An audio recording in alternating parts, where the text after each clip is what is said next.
How to create a glitch, Historical Revisionism. This is a summary episode, designed to amalgamate material on the subject of emotional calibration as introduced in the first season of Monologues. Now, for the most part. Up until now, we've talked a lot about how the system is organized, how it manifests, how to create glitches in reality. We've talked about narratives and tension and a number of other ideas. But with this podcast, I'd like to use as a kind of transition between this season and the next season of how to create a glitch in the Matrix. And the way that I'll do that is by discussing the nature of reality and the programming of reality from a macrocosmic perspective. Up until now, we've been discussing the microcosmic operation of reality, the rules which govern it and how it manifests. But with this podcast, I'd like to talk about the larger picture.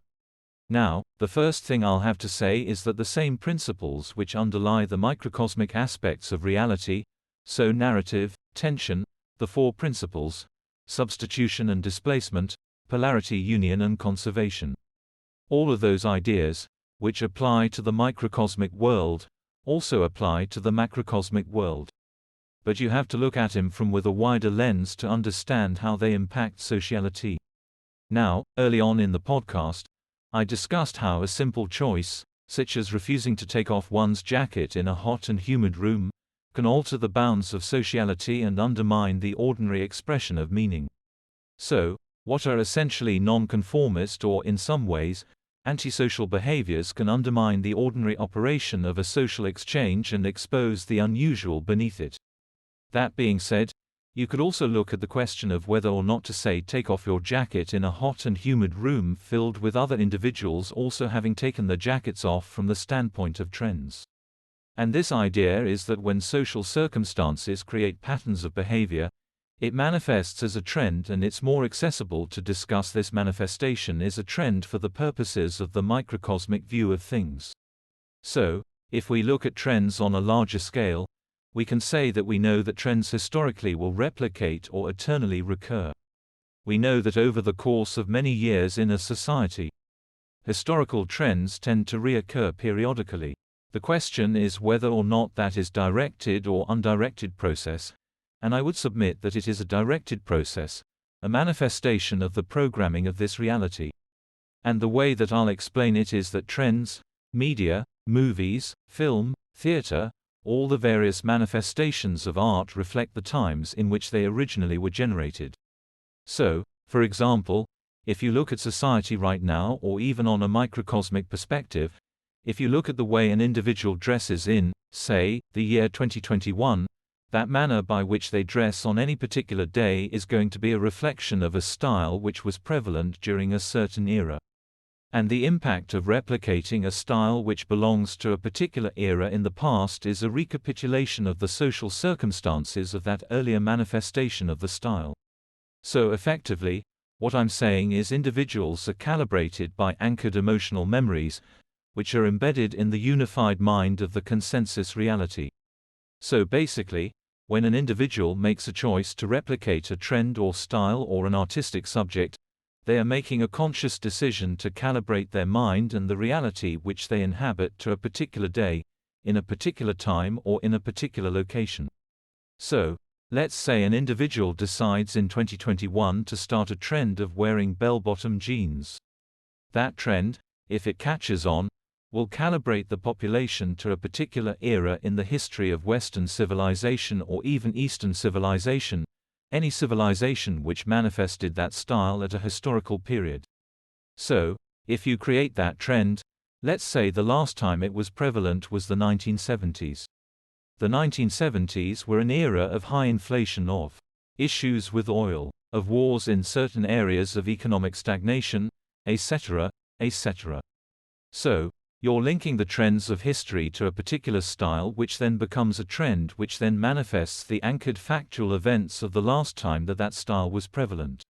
You could also say that this anchoring is simply a reflection of the manifestation of a particular era mirroring an earlier era.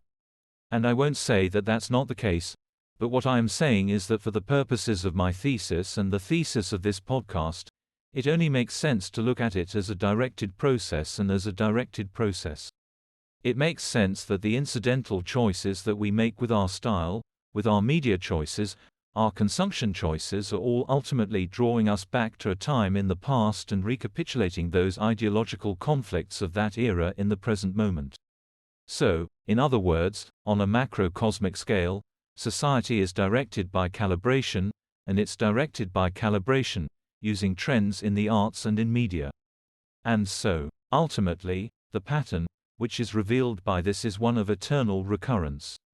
And ultimately, it's a pattern which can be undermined by resisting historical trends or the manifestation of trends in society through the various methods described in these podcasts.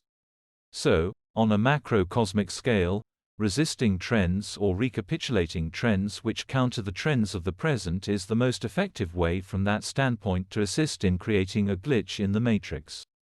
Now again, I'll summarize the points that I've made in this podcast for the reader or for the listener. Essentially, the way that the microcosmic system works is individuals are calibrated by artistic trends in fashion, media, music and film or theater. Individuals replicate styles of status figures, and those styles are ultimately calibrated by a particular emotional era or era in history corresponding to certain ideological struggles or economic circumstances or historical behavior. So, these patterns ultimately recur through the calibration of styles and media in the public theater. In this episode, I'm going to be talking about how emotional calibration, as introduced in the last episode of the first season of Monologues, how emotional calibration works and what the purpose of it is. So, to start out, I'd like to indicate that there's two ways of looking at the process of emotional calibration and the use of trends in style and media consumption choices to calibrate the population to a particular period in history where there were specific ideological struggles and the recapitulation of those ideological and historical trends in the more recent era. So, the first way to look at it is from a passive standpoint. And as I indicated in the last episode of Season 1 of the Monologues, I do not believe that the calibration of the population is a passive process. I believe it's directed as such. Since I believe it's directed, I believe that it is directed for a purpose. So that's the first kind of point I'd like to get across. The emotional calibration of the population is a directed process, and it's directed for a specific purpose. So, what is that purpose? The purpose of reintroducing certain ideological conflicts in the population periodically through the emotional calibration of styles and media choices and consumption choices is for the purposes of eliminating underlying currents of social tension. So, in other words, basically, what I'm suggesting is periodically the system builds up a certain amount of entropy, and this entropy manifests as social tension within the context of social exchanges or socialization. So there has to be a way to eliminate this social tension, this entropy within the system. So, in order to do that, the programming of the system is designed to reintroduce certain ideological conflicts periodically and direct that social tension or entropy into that ideological conflict. Then over time, and by the mechanism of social dialogue is gradually eliminated and the social tension dissipates. Now, one of the key steps for this process to work is that the sources of entropy, those who are causing issues in the system, those who are building up entropy in the system, those who are creating social tension, they have to be redirected, and they have to be redirected carefully towards one of two positions in an ideological conflict. The central ideological conflicts of a given era thus manifest as the gradual attribution to those causing social tension or entropy in the system, and therefore the release of that tension during a subsequent period of resolution in the narrative. So, the key point on an individual level, or the key step in order to make this whole process work, is that individuals have to be rationalized according to a specific categorical categorization which exists in the populace already, which is to say that ideological conflicts can only be recapitulated if individuals are properly categorized into the two classifications or more which describe the ideological conflict.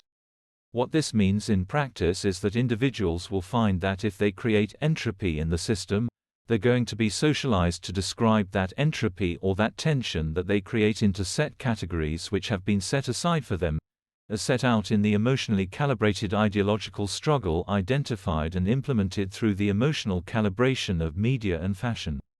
Now it's also important to note on another line of thinking that oftentimes these stylistic changes or recapitulation are unconscious. That is, individuals will gravitate towards specific styles or consumption choices based upon the underlying programming of the system, oftentimes without their knowledge or express understanding that they're being directed towards it, and the principle by which this occurs is through their posture. Postural releases, and as explained in the previous season, postural release is what they do is they involve the consent or acquiescence of one individual to another and the mirroring of their behavior, posture and posing. This mirroring behavior created by postural releases eliminates tension. Answer: when an individual mirrors another individual, oftentimes that will also include mirroring their styles and fashion and media consumption choices. So, in the process of giving in or consenting and thereby eliminating social tension, they're also acquiring an unconscious desire to mirror the other person's style choices or consent media consumption choices. So, this emotional calibration is built into the system as far as social tension is concerned and the essential nature of reality. Now the question becomes, how does one work against this process? Well, in the same way that one can create a glitch by artificially eliminating postural releases. One can also be mindful of one's stylistic choices and consumption choices, and when one is directed unconsciously to follow certain patterns as it pertains to style and media or consumption choices, one can willfully choose to reject those impulses and act in accordance with a particular era in history that one seeks to recapitulate.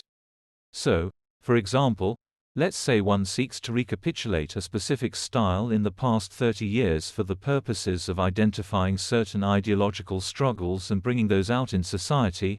One can choose to direct one's consumption choices into that pattern, with the aim of hopefully creating a trend among one's immediate, the social and social circle and family members. So, the imposition of certain techniques in the context of these discussions is helpful in hopefully creating a glitch in the matrix and working against the programming of the system for the purposes of undermining the natural progression of an orderly exchange. In this episode, I'll be discussing a few distinct ideas and drawing them together into a framework to understand how history has changed. First of all, to reintroduce a previously discussed concept called emotional calibration, the system is macrocosmically programmed by trends to recapitulate eras in the past. If you want to understand this concept, please listen to my earlier podcasts on the subject. Now, there are some practical shortcomings of using the emotional memories of the eldest generation as an anchor for the social behavior of the masses in the present. The first drawback is that biologically we are now dying at the age of 80. Whereas, at the beginning of the last century it was probably closer to half that. By consequence of this fact, biologically a parent may be alive and kicking with 4 generations of offspring alive. In the past, there was a generational gap, created by the death of the first generation such that they could not oversee 4 generations or more of their descendants. The second major drawback is that worldwide migration has undermined the uniformity of historical experience amongst the older generations. This is to say that what would calibrate one person according to their ancestral memory might have no impact on another. Now, we know that experience is in a way a projection of our impulses, our expectations, our confidence wages, and nothing more. We know that reality is responsive to our entreaties, but we also know that there are now 4 generations of people living that are the biological offspring of a single living generation, which by and large, has not yet ceded control politically. In the past, the generational gap acted to eliminate the continuity created by historical precedent.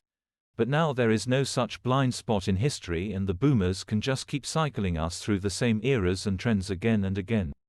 In fact, by the time the boomers have passed into history, the millennials will be ready to jump into place, recapitulating the past 40 years or so for another few decades. Now, thinking in terms of expectations and projections, a mother and father may have expectations about what their child will be like, or become. They may even have plans worked out, even if only unconsciously. But they would rarely if ever foresee 4 generations into the future. Thus, the projection of our expectations still carries with it a blind spot, but of a different kind. It is not a blind spot created by missing time, it is a blind spot created by having too much time. What if science, being the filter of our era, is becoming narrower and narrower with each passing day? Not humanity. In this episode we will be elaborating the functioning of emotional calibration. To understand emotional calibration completely, one has to understand that it draws upon not just the memories inherent to one's archetypal constellation, but also one's latent ancestral memory. Each of us carry within us the historicity of our ancestors, which we may draw upon, or those outside of us may draw upon, to replicate patterns of behavior from different eras or ages. But calibration is also an active process in our everyday lives. A song, for example, can represent something which is triggering for us each time we hear it, producing certain patterns in our behavior or bringing us back to given times in our lives. For example, imagine that right before breaking up with your ex you heard a specific song. Now, in a different relationship, you find yourself repeating those thought patterns because you hear that triggering song. Or let's say you wear that tweed jacket because your mother was reminded of your father when she looked at you leaving the bathroom, which caused her to think of their first date, on which he was wearing tweed. Imagine that this powerful memory recapitulates your similarities to your father, or at least your mother's perception of who your father was. And you find yourself living out those similarities proximate to the calibrating event. For example, if you are triggered by the stylistic similarities between a venue and your ancestors' memories of a place in the 20s, then you will grow in your archetypal similarities to your ancestor. Memory is an evocative and powerful tool to replicate past patterns and recapitulate resolving narratives. All of history follows the paths set down through calibration, for there is nearly nothing new under the sun. Finally, it is important to note that emotional calibration can be the product of external influence or modulation, that is, it can be directed, or it can be organic, undirected, and of limited agency. The difference is important because once one is aware of the process, one acquires a kind of calibration consciousness. The capacity to recognize that one is not just a single active free agent, but rather that one's life is the product, recipient and source of historical trends. Likewise, many patterns of behavior are the product of generational and intergenerational patterns passed on through ancestral memory. Even patterns in one individual's life may be the product of these self-same trends. In this episode we will be talking about retrograde calibration, a new concept. Emotional calibration was a word I used to explain the concept by which emotional memories of particular eras were used to recapitulate the histories and ideological struggles of an era. This commonly would occur through style, which acts as an anchor for the underlying memories of the era.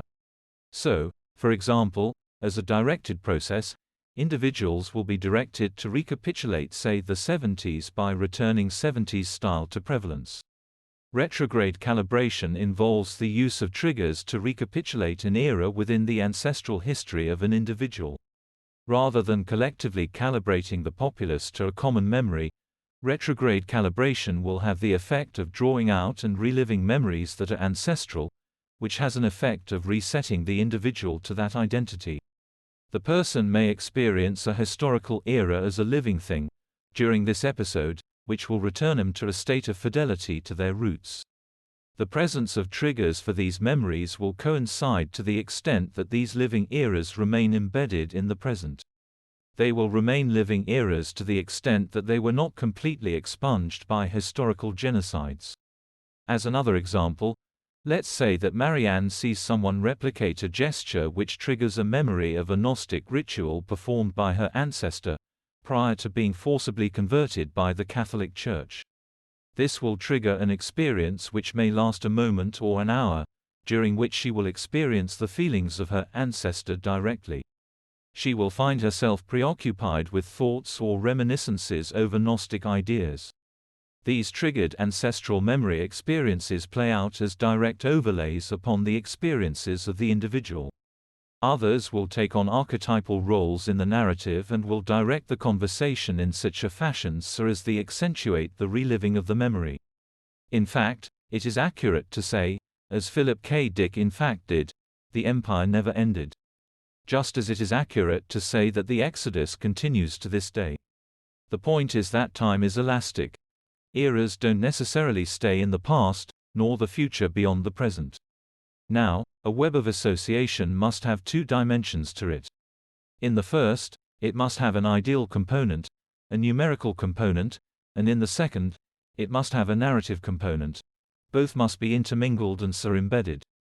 The purpose of the ideal or numerical is to draw that individual into the ideal.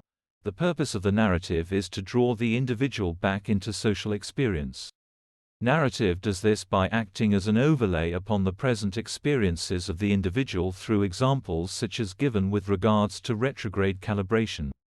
Thus, if we truly wanted our 6 primordial unit class to succeed as a web of associations, it would also have to have its own narrative and creation story to go along with it, with all the symbolic, archetypal and esoteric trappings of that. In this episode, we will be talking about contextual and non-contextual meaning, conjoined consensualities, and multi-contextuality. In past episodes, we introduced the topic of consensual multi-contextuality. We applied it to interactions between dissonant consensualities.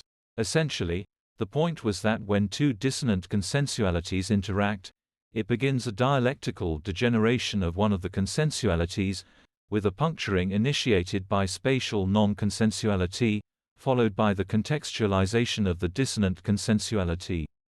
Thus, the dialectical gradient created by situation, namely which consensuality is favored by the masses, determines the direction of the dialectical degeneration of the two dissonant consensualities into the contextualization of the favored consensuality. In plainer terms, the favored consensuality penetrates the non-favored one, puncturing it, resulting in the contextualization of the actor's emotions according to the dominant paradigm. Now, subsequent to the contextualization of the non-favored consensuality, it is resurrected, so to speak, through consensual multi-contextuality. This basically means that the experience and the ones that follow it are reorganized and reconstituted by extension of the actor's multi-contextualization. That is, their theory of reality provides them an opportunity to impute multiple meanings to the experience through exegesis. The experience is then incorporated into this framework, resurrecting the consensual reality which disintegrated through the dialectical degeneration of its encounter with the other. Now, it can be said that the process essentially works because the framework in which the experience is incorporated is totipotent.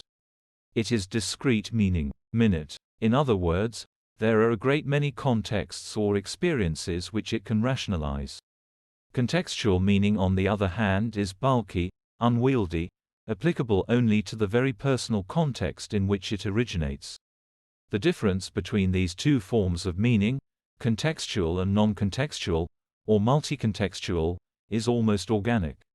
Imagine that each situation, each context, between two dissonant consensual actors, the substrate, so to speak, of that intersection, is rather like the exterior of a cell or biochemical molecule. Now, contextual meaning is rather perfect for that situation. Its curves and forms fit perfectly into the interplay between the levels of expression of the actors. Imagine that instead of thinking of the 5 spatial plates as 5 independent features of an exchange, instead we think of them as dimensions of an organic structure. This organic structure possesses 5 dimensions of contextual meaning for 5 spatial dimensions of social expression. Now, the context is the structure constructed out of those 5 dimensions of spatiality between the two interacting social actors. Now, this structure, which comprises the 5 dimensions of meaning, the characteristics of this 5-dimensional substrate, which is the context, is complex and large, meaning that the contextualizations applied to it must be very particularly suited to that conformation. Whereas, non-contextual esoteric meaning is a generalist.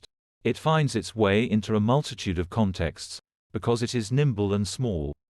To look at it another way, imagine if the esoteric meanings, the multi-contextuality that we use to reconstitute our consensual reality, is rather like a virus, small, nimble, and quick, It ekes its way into each context, assimilating the substrate and multiplying endlessly.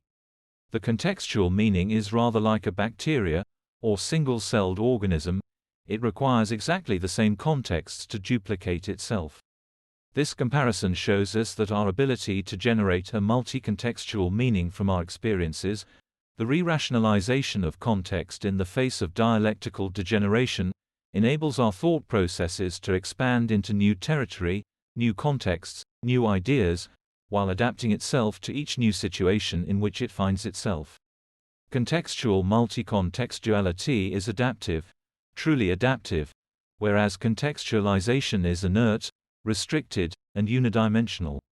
In this episode, we will be discussing the purpose of the film industry, its functioning and application as a system of control.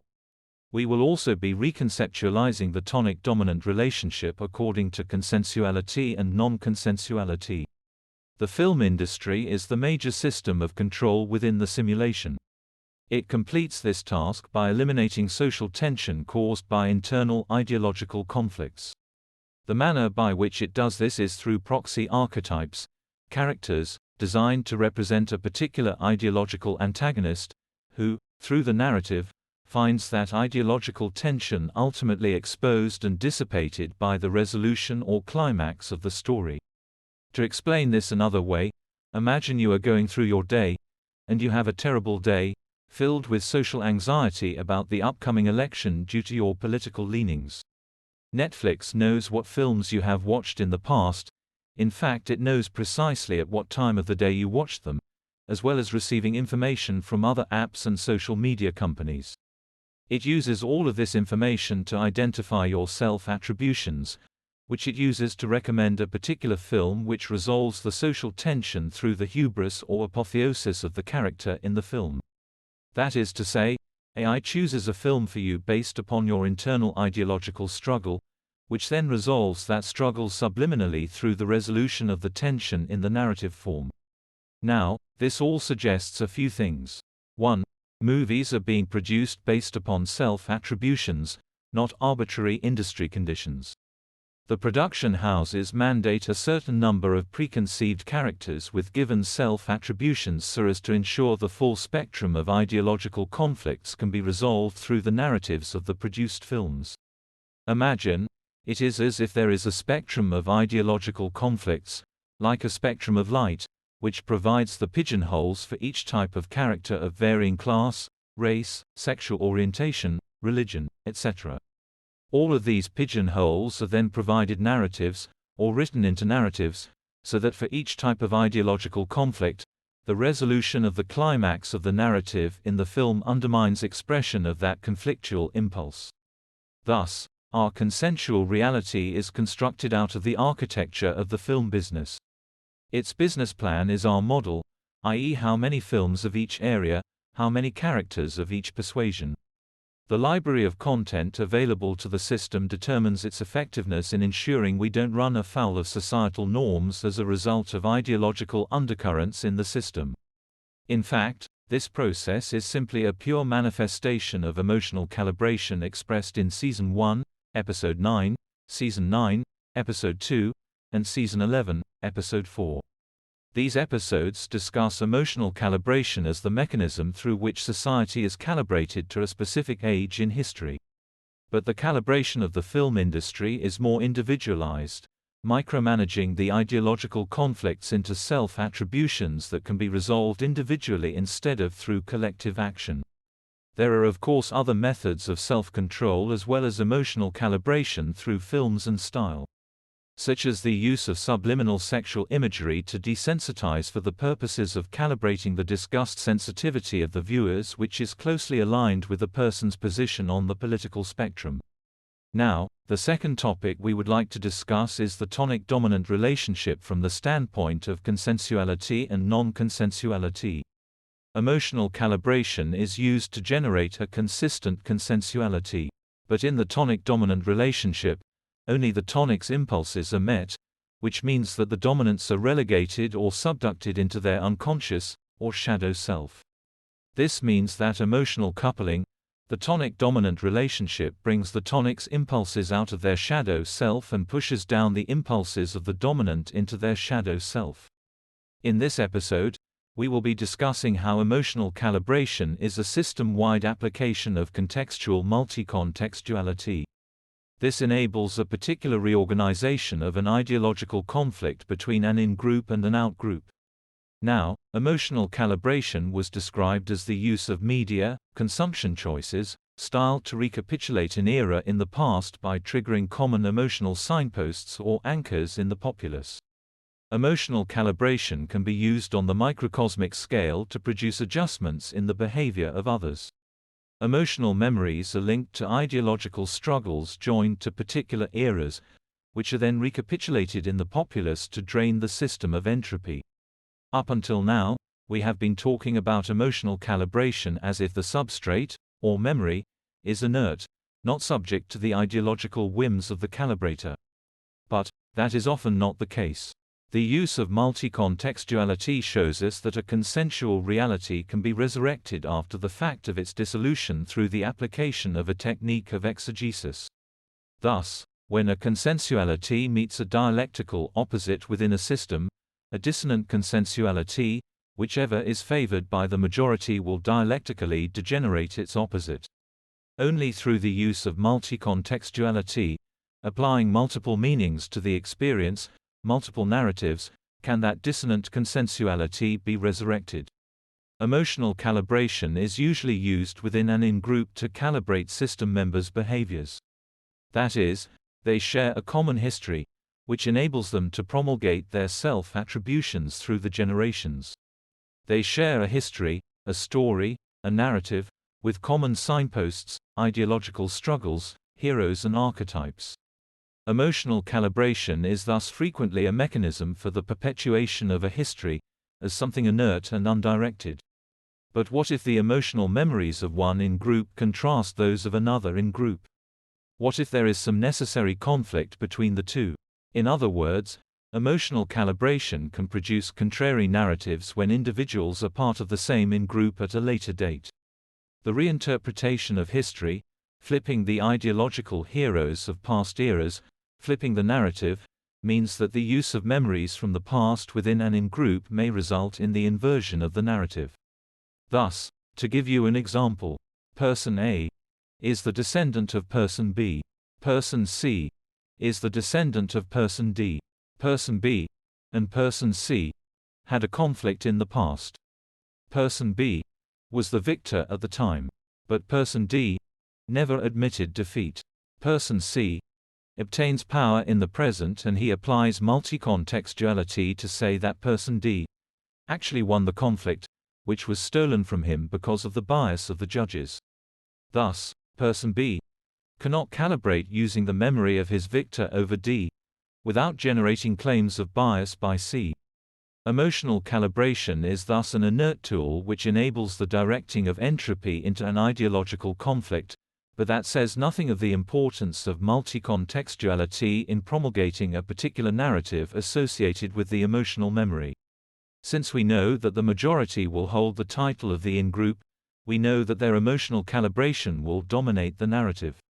This tells us that emotional calibration can become a tool of multi-contextuality. It can invoke the resurrection of a consensuality in the present which was expunged in the past.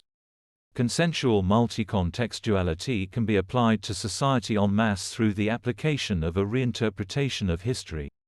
By rewriting the history of society for the masses, one determines the narratives which will be resurrected by the emotional calibration of the population. Most especially when two groups that were formerly segregated by in-group and out-group become joined, the common memory of the group may be altered through the multi-contextuality of one of its subsets. He who has the power to rewrite history has the power to resurrect his consensuality. That's the end of the podcast for today. If you enjoyed it, please like, comment and subscribe.